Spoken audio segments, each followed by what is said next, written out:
¿Qué tal, amigos de Rema Visión? Sean bienvenidos una vez más a este programa Joyas Eternas, presentado por Iglesias Ven Señor Jesús. Y en esta ocasión nos está acompañando el pastor Hernando Mejía. Pastor, bienvenido. Hola, ¿qué tal, James? Buenas noches. Pastor, estamos muy agradecidos con Dios por este tiempo, por esa oportunidad que Él nos da de estar compartiendo acerca de Él. Prácticamente todo lo que hacemos, todo lo que se desarrolla en este programa es por Él y para Él, y porque Él así ha sido bueno. Él es un Dios bueno, fiel y perdonador. Y en esta ocasión vamos a estar compartiendo y hemos estado compartiendo en estos programas sobre Jesús. ¿Quién es Jesús? Él no vino a establecer una religión, sino Él vino a traer nuevas noticias a todos los que estábamos fuera del reino de Él, a los pecadores. Él vino a dar muy buenas noticias. Ahora vamos a ver el carácter de Jesús. ¿Cómo fue el carácter de Jesús aquí en la tierra? Todos aquellos que lo criticaban, que lo insultaban, que en un momento le pegaron, que quizás en un momento lo amaron, pero en otro momento le dieron la espalda. Pastor, ¿cómo podemos agarrar todo eso para nosotros, para nuestro estilo de vida? Bueno, así como lo has dicho, más que una religión, el Señor vino a establecer una forma de vida, un estilo de vida. Amén. Porque el estilo de vida del hombre era muy malo, o es muy malo. Entonces lo que Dios quiere es que tomemos o conozcamos otro estilo de vida que nos va a generar resultados totalmente mejores que los resultados que se obtienen viviendo en otro tipo de reino, en otro tipo de conductas. Él jamás vino a la tierra a limitar al hombre. No vino a que tenga una vida aburrida, como mucha gente cree, sino que vino precisamente para que fuéramos felices. Amén. Conociendo la verdad íbamos a ser libres de ataduras, de esclavitudes. Lo que pasa es de que muchas veces creemos que Jesús vino a la tierra para que nosotros nos encerremos en una iglesia. A veces creemos que Jesús vino a la tierra para que nada más nos llenemos de información doctrinal en la mente, o para que tengamos cierto tipo de rituales, y ahí es donde ha fracasado el cristianismo. Cuando entendemos que Él vino a dar libertad, es porque tenemos mucha esclavitud, y dentro de la esclavitud no solamente están las ataduras de pecado, sino que también están las ataduras del mismo sistema social del mundo. Wow. Y entonces tenemos que conocer la libertad, la verdad, y conociendo la verdad seremos libres. Quiere decir que lo peor que le puede pasar a una persona es ignorar la verdad de Dios. Por eso tenemos que leer la Biblia para entender que Jesús vino a darnos un estilo de vida que no nos iba a hacer aburridos, que no nos iba a hacer enojado, que tuviéramos una vida de ira, de violencia, sino que íbamos a tener una vida de alegría y de gozo. A eso vino Jesús, a recuperar lo que habíamos perdido. Y algo que había perdido el hombre era la alegría, la felicidad. Por eso el hombre la empezó a buscar en un montón de formas. Llenando el vacío. Y lamentablemente en todas ha fracasado. Pero gracias a Dios, vino Dios para enseñarnos, a través de Jesús, la forma de vida, de una vida sana, productiva, una vida alegre, una vida plena, pero sin tener que tomar los recursos que nos van a llevar al fracaso, a la tristeza, que son los recursos de las tinieblas. Así es, pastor. En cierta ocasión Jesús, viendo el carácter de Jesús ¿cómo le dijera? En este aspecto, ya que en San Juan 11:35 dice que Jesús lloró, y ver ese carácter, pastor, de compasión por su amigo, que de hecho es Lázaro, pastor. ¿Qué podemos decir de esas palabras que están ahí escritas en la Biblia, pastor? Bueno, lo que la Biblia nos enseña es que Jesús entonces, cuando tomó forma de hombre, realmente tomó los sentimientos, las emociones de un hombre y la voluntad de un hombre. Y que entonces no es malo llorar. Para empezar, no es malo llorar. Quizá es algo que tendríamos que aprender los seres humanos, que llorar no es malo. Hay gente que cree que llorar es debilidad. Hay gente que cree que llorar es mostrarle a la gente que estoy triste y yo tengo que demostrarle a la gente que yo no lloro porque soy hombre y los hombres no lloran, y tengo que demostrarle a la gente que no lloro porque si lloro delante de una persona va a ver que me está doliendo y que tengo ciertas debilidades. Realmente eso es absurdo, pues vemos a Jesús que llora y no dejó de ser hombre y ahí no se volvió débil. Jesús jamás fue débil. Entonces, la fortaleza de una persona no tiene nada que ver con el llanto. El llanto es un recurso que Dios nos dejó para liberarnos. El llanto es un recurso que Dios nos dejó para poder incluso hasta limpiarnos. Es un recurso para poder descargarnos. Es un recurso para poder encontrar paz y alivio. Nadie me puede negar que después de una buena llorada te quedas desahogado, te quedas libre, te quedas con paz, descargaste todo lo que tenías. Entonces realmente el llanto es un recurso que Dios nos ha dejado para poder ser libres, para poder obtener paz, para que toda esa presión que tiene el cuerpo y que tiene el alma por las situaciones que se viven, sean tristes, sean de impotencia, de lo que sea, el llanto nos pueda liberar y entonces ya tengamos mejor lucidez para decidir, para pensar, para obtener mejores alternativas, Amén. Mejores decisiones. Amén. Entonces, después de llorar, porque cuando estás alterado, yo me encontré mucha gente alterada, que dice, no, que me voy a ir de la casa, que van a ver que aquí, muy alterado, y uno nunca debe decir cuando está alterado. Pero después de una buena llorada, porque veo que la gente después termina llorando, agarra la almohada, la muerde, ¡ah! Los he visto aquí en mi oficina hacer berrinches, ¿verdad? Pero después del llanto, de haber liberado a través de las lágrimas, haber liberado esa tensión, esa impotencia, ese enojo o esa tristeza, después ya bajan los niveles.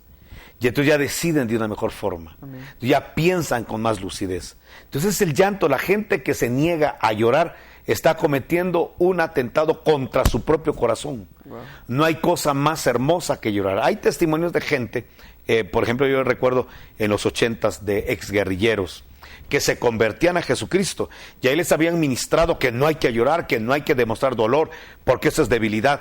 Cuando llegaron a Jesucristo, lo primero que hicieron es llorar, como que el Señor les destapó esa cañería que estaba tapada, esos lagrimales, y cuando lloran encontraron en el llanto una liberación. De hecho, a mí me pasó. Yo tenía muchos rencores antes de convertirme, vivía con muchos resentimientos. Pero el día que yo conocí a Jesús como Señor y Salvador, yo no paraba de llorar y no paraba. De hecho, la gente que me invitó y que me llevó al retiro donde yo me convertí, después estaban asustados porque yo no paraba de llorar y no paraba de llorar. Cuánta carga, cuánto dolor, angustia cargaría mi alma que no paraba de llorar y no paraba. Era una fuente que no se detenía. Wow. Yo pasé muchos días sin parar de llorar. Por esa experiencia yo sentía la presencia de Dios, sentía el perdón de Dios y cómo me liberaba. Yo era rico llorar y hasta el día de hoy yo soy un hombre muy llorón en la presencia de Dios. Yo soy, pero me fascina cuando siento esa visita linda, hermosa, pues yo me quebranto, es obvio. Y he encontrado que el llanto, obviamente la Biblia lo dice, es una forma de liberación, una forma en que Dios permite que descarguemos nuestras almas. Tenemos el caso de Ana. Amén. Ana era una mujer estéril, le había fallado el sistema religioso, hasta el sacerdote le estaba echando del templo creyendo que estaba ebria y ella no estaba borracha, ella nada más estaba derramando su alma. Le falló el marido, el amor de su vida, le falló engañándola con otra mujer y llevando a la otra mujer a su casa. Le engaña, prácticamente ella está mal, le falla todo el sistema. Pero aquí viene la situación, llega al templo y en el llanto encuentra la liberación, derrama lágrimas, derrama su corazón de la ira que siente, de la traición del esposo, de que vive con la amante en la misma casa, de que el amante sí puede tener hijos y ella no, de toda esa situación. Pero cuando encuentra a Ana el recurso del llanto y derrama su alma y derrama su corazón delante de Dios, porque hay que saber también dónde derramar el corazón, pues no es de derramarlo con la vecina que me va a dar un mal consejo, con el jefe que lo que quiere es aprovecharse de mi dolor. Hay que saber con quién descargar el corazón. Amén. Hay que descargar el corazón delante de Dios, hay que aprender a llorar delante de Dios. Y entonces cuando lloramos delante de Dios o ministros del Espíritu que no van a, vociferar lo que uno está contando, que van a compadecerse en empatía de lo que uno está viviendo. Entonces qué hermoso es llorar. Y Ana en el llanto encontró la liberación y entonces encontró palabras más sabias. Ya no quiero un hijo para rivalizar con mi mi rival. Ya no quiero un hijo para atraer la atención de mi marido. Ya no quiero un hijo para mostrarle a la sociedad de que soy una mujer estéril, sino quiero un hijo para presentárselo a Dios, para que le sirva a Dios. Le dio un propósito, ya pensó con lucidez después del llanto y decidió de una mejor forma, oró de una mejor forma, supo comportarse delante del sacerdote de una mejor forma. ¿Y qué ocasionó eso? Que la mano de Dios se moviera a favor de ella. Amén. El llanto realmente es una bendición. Entonces, cuando me preguntas de Jesús que lloró, nos está enseñando que podrá ser muy hombre, un hombre que tiene comunión con el Padre, muy espiritual, que ayuna, que ora, pero que en momentos determinados se quebranta y a través del llanto encuentra un recurso de liberación. Así es, pastor, ahí es donde nos muestra la forma de vivir Dios, Jesús, a través del llanto. Pero podemos ver que Jesús tuvo varios sentimientos que podemos leer en la Biblia, y también más de algún momento, pues me imagino que se enojó, ¿verdad?, con aquellos que solo querían ver milagros y nunca paraban de criticarlo.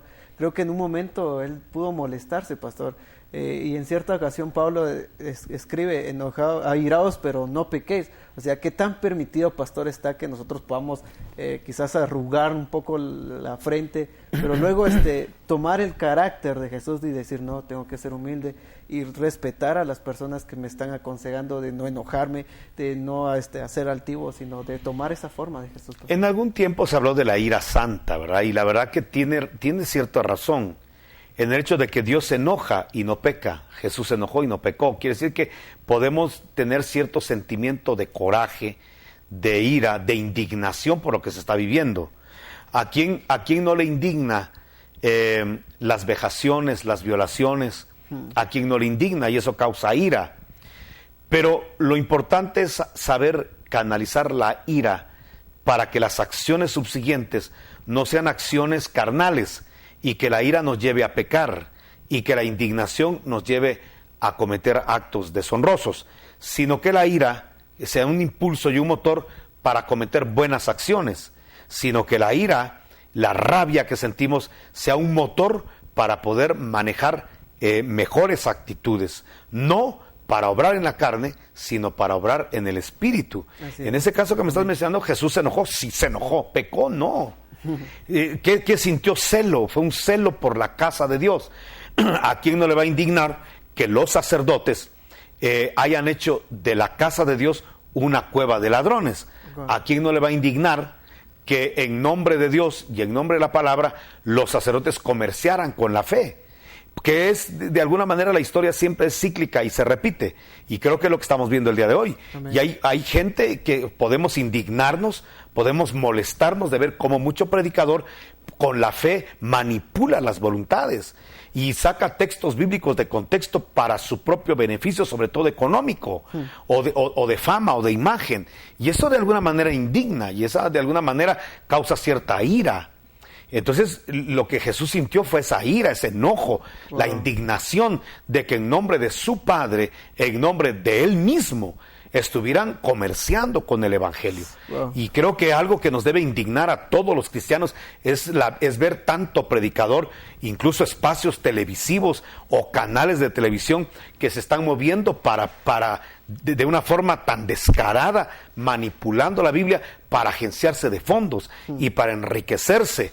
Yo pienso con todo el corazón que eso a cualquier ser humano lo indigna. Ahora, nos indigna, nos enoja. Ahora, ¿qué es lo que pasa? Que mucha gente indignada por cómo mucho pastor o ministro o como se llame, líder de cultos, esté manipulando a la gente, esté manejando la fe para enriquecerse, para hacerse un imperio y un reinito. Eso desde luego indigna. El problema es la gente que se indigna, ¿qué actitud va a tomar posterior? Pero entonces lo posterior puede ser estar criticando, dejar de congregarse, etiquetar a todos los pastores como que todos somos de la misma línea doctrinal.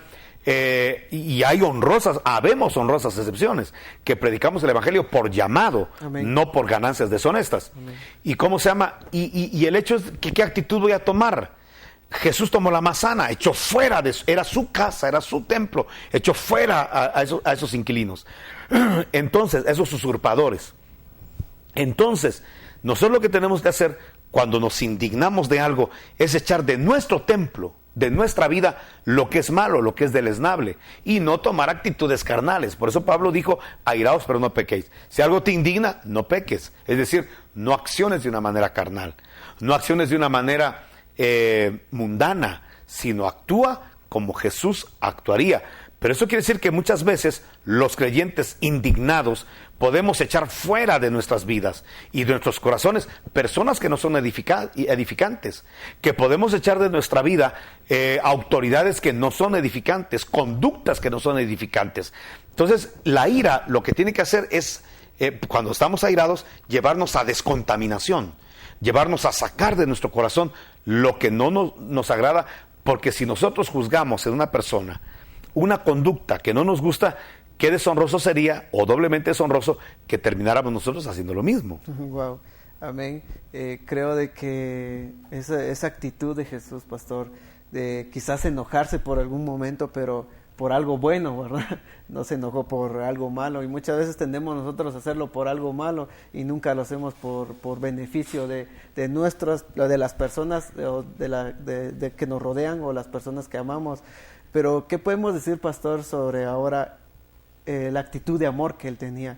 Ese amor que cuando se le acercó la prostituta no lo echó, y quizás muchas veces nosotros miramos así, que si se me acerca aquel, uy, ¿verdad? Somos ¿cómo es esa palabra? No somos congruentes, y tendemos a ver personas, y si esa persona me cae bien, sí, si no, no.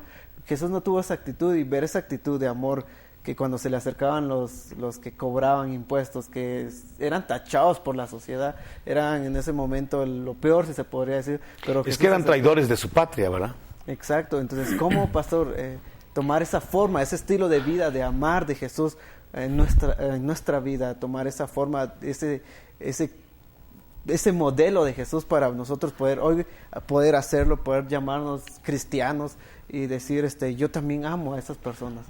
Mira, yo creo que la mejor forma para que nosotros no juzguemos a otros, no los rechacemos por lo que hacen, por lo que dicen, por lo que creen, yo pienso que lo primero que uno tiene que hacer es verse a sí mismo. Amén. Verse reflejado en un espejo. Yo jamás podría juzgar a una persona por su pecado, por su conducta, cuando yo sé que soy pecador. Lo que pasa es que peco de una forma diferente, de un color diferente, de un matiz diferente, pero eso no quiere decir que yo no necesite la gracia de Dios. Tú la podrás necesitar por una forma, áreas que tú tienes, yo la podré tener por otras áreas que yo tengo, pero al final de la jornada del día, tú necesitas la gracia de Dios. Amén. Igual que yo. Entonces, si entendemos que todos los hombres necesitamos de la gracia de Dios, de la misericordia de Dios, de la compasión de Dios y del perdón de Dios, entonces yo ¿a qué vienes tú? Pues vengo a bañarme. ¿Y tú a qué vienes? Vengo a lo mismo. Entonces, ¿cómo voy a juzgarte yo a ti si tú vienes a lavarte en la sangre de Cristo? Yo también. No soy mejor que tú. No soy más perfecto que tú. Sí, pero es que este es como cuando uno lleva su carro al car wash, ¿verdad? Unos lo llevarán enlodado y otros lo llevarán con menos tierra y menos lodo. Pero al final, los dos necesitan limpieza. Amén. Los dos necesitan ser tratados con la misma cantidad de agua, con la misma cantidad de jabón y con la misma cantidad de todo. Entonces, vamos a esta situación, James. Si nosotros entendemos que no tenemos calidad ni cualidad para poder juzgar a otro que va a la sangre de Cristo, a lo mismo que yo, entonces, por favor, ¿cómo me voy a atrever yo a tener misericordia? Y aún entendiendo que Jesús, siendo el santo y el perfecto, se compadeció de los débiles, ¿qué será un débil compadeciéndose de otro débil?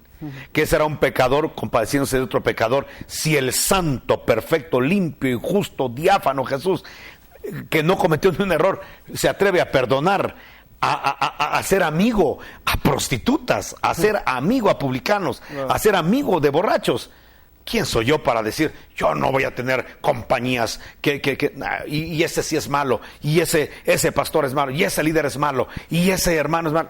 Por favor, necesitamos la misma sangre. Amén, pastor. Creo de que cuando nosotros tomamos esa actitud de poder perdonar, de poder hacernos amigos de quizás muchas personas han hablado mal de ese compañero, pero quizás nosotros le brindamos esa oportunidad de poder hacerlo amigo, de poder amarlo. Cambiaríanos la vida, cambiaríanos la forma de ver las cosas. Creo que eso es lo que Jesús quería para nosotros, de que no lo miremos como todos lo miran, sino que lo miremos como Él lo mira, como Dios me mira. Quizás algún tiempo fui juzgado yo, quizás en algún tiempo mis amigos hablaban mal de mí por mi forma de ser, por mi conducta, por mi carácter, pero alguien me dio esa oportunidad de poder amarme en el amor de Jesús y mostrarme quién es Jesús. Por eso yo pude también acercarme a Él, porque alguien me mostró, pastor. Bueno, a ti te odiaban por lo que era, a mí me amaban por la forma de ser mundana que tenía. Y hasta me ven, era el alma de algunas fiestas. Pero mira, lo que quiero decirte con esto es de que Jesús, cuando vino a la tierra, entró al templo a enseñarle a los que estaban en el templo, porque hay una forma de enseñar al que está en el templo. Pero ¿cómo haces para enseñarle al que no tiene interés por ir a un templo?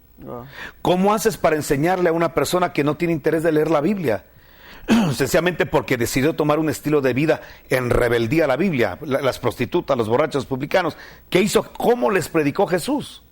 Muy fácil, incursionó con ellos. Amén. Se sentó a comer con ellos. Amén. A caminar con ellos y les enseñó, no con palabras, no mira este versículo, dice aquí, sino que les enseñó con una forma de vida. Amén. Cómo es el carácter de Dios.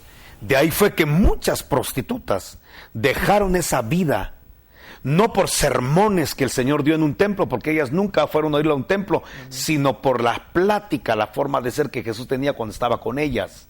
Así fue que muchos borrachos dejaron esa conducta que tenían, botaron el alcoholismo, botaron el fariseísmo, botaron tantas cosas, no porque oyeron un mensaje de Jesús predicado o enseñado. Claro, después ya lo oyeron, después ya atendieron a sus enseñanzas, pero primero fue muy fácil, conviviendo con ellos. Miren cómo es el cristianismo. Amén. El cristianismo no es otra cosa más que vivir, y vivir bien, y vivir pleno, y vivir alegre, pero en los principios y fundamentos del Evangelio. Amén.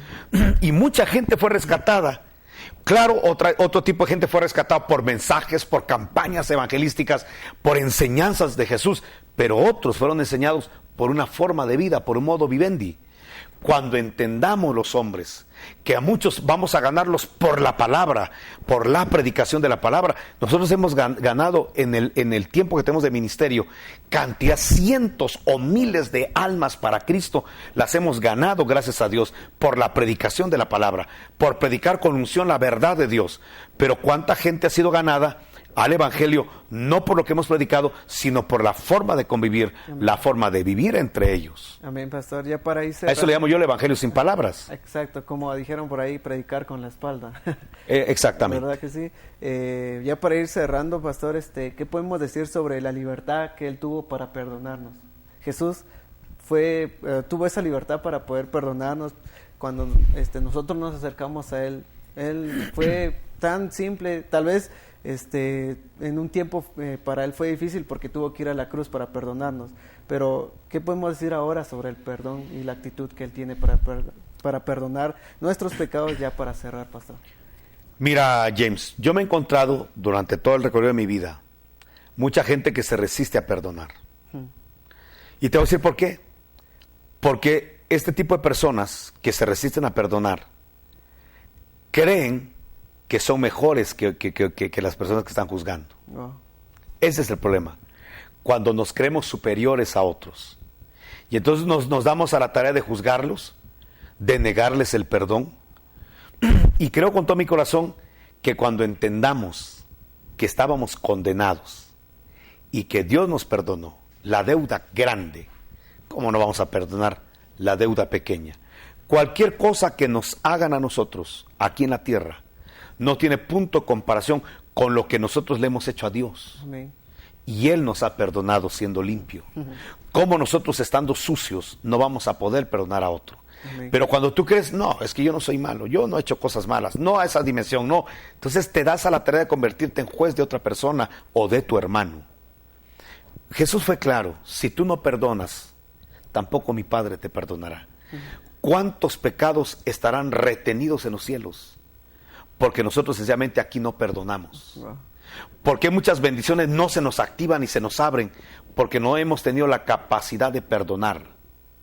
Cuando nosotros perdonemos, cuando tengamos la capacidad de abrir nuestra boca para decir te perdono de todo corazón, olvido lo que me hiciste, nunca más lo voy a recordar con dolor, ni con tristeza, ni con frustración, y te hago libre de ese peso que tiene tu conciencia por lo que me hiciste, y que Dios te bendiga y te guarde y que te prospere en todo lo que hagas. Cuando tengamos la capacidad de liberar con una palabra salida del corazón, te perdono, en ese momento muchas cosas que están en el cielo retenidas van a ser activadas. Amén. ¿Tú crees que Dios, la oración de Ana, de la que habíamos hablado hace un momento, tú crees que Dios no había oído la oración de Ana, dame un hijo, dame un hijo?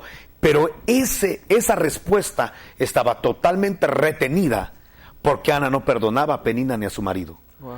Cuando Ana perdonó a su marido infiel y a Penina, la amante, cuando los perdonó y derramó su alma delante de Dios, en ese momento el Samuel que estaba retenido para ella fue empacado, y el Señor dijo, ya perdono a Ana, ya no es la voz amargada que oigo, ya no es la voz de la frustrada que oigo, de la rencorosa que oigo, ahora oigo una mujer libre de rencor, de odio.